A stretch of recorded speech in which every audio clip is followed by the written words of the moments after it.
Why do we keep calling them natural disasters when it's actually us turning monsoon into chaos every single year? This year's monsoon has completely flipped India's travel map upside down, from flash floods in Himachal to landslides in Uttarakhand. Tourists are stranded, locals are cut off, and the hospitality industry is struggling to survive. But at the same time, places like Goa and Puducherry are booming with travelers escaping the chaos.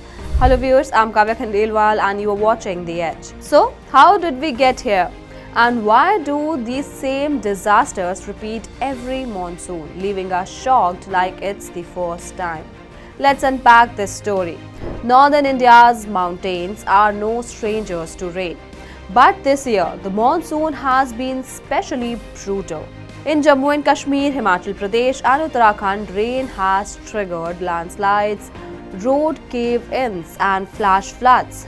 Train routes have been cancelled, valleys cut off and tourists trapped for days. According to business standards, travel plans are being ripped apart. Families who dreamed of sipping chai in Manali are instead heading to Goa or Puducherry, places where the sun is still shining. But while hotels in mountains are sitting empty, coastal tourism is cashing in. Goa's hotel occupancy surged to 70% to 75% during August's long weekends, and airfare shot up with a 30% jump in bookings compared to last year. So, what we are seeing isn't just bad weather, it's a full-blown reshaping of India's travel calendar. Here's the uncomfortable truth: the Himalayas were never meant to carry this much tourist pressure.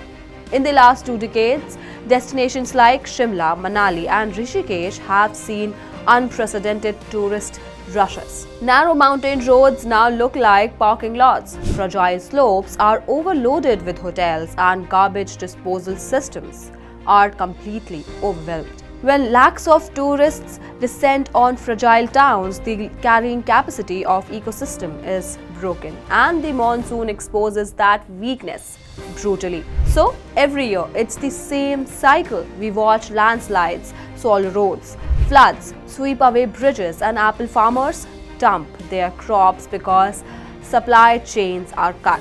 Yet, next year we will go back again. Let's break down why this keeps happening. Number 1.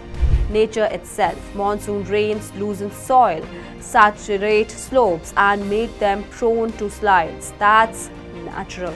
But humans make it worse. Roads cut without planning, hotels built on riverbeds, forests cleared for construction, and dynamite blasts for hydropower projects. We weaken the very foundation that supports us. This is why many experts now say these aren't just natural disasters, they are man-made disasters. Take Himachal Pradesh this year. Rivers changed course overnight, roads disappeared, tourists were stranded. Apple orchards, the backbone of the economy, couldn't reach markets, not because the harvest failed, but because infrastructure collapsed. Prices spiked, farmers lost, and the economy bled. And let's not forget social media's role. Viral videos of floods created the impression that all Himachal is underwater. That's not true, but it still scares tourists away, hitting local livelihoods even harder. So, the mountains are trapped in a contradiction. They depend on tourism for survival, but unchecked tourism is also what's destroying them. Here's the twist. While the mountains struggle, new travel cultures and destinations are rising. Backpacker hostels are booming across India, from Kasol to Kochi. They are not just cheap beds, they are hubs for community, solo travel and digital nomads. The market is worth over 38,000 crore rupees and Gen Z is driving this wave.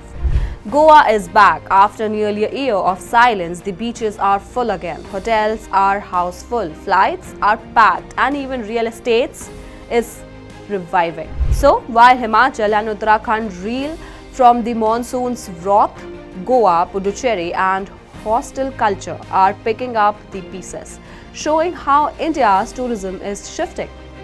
But here's the million-dollar question.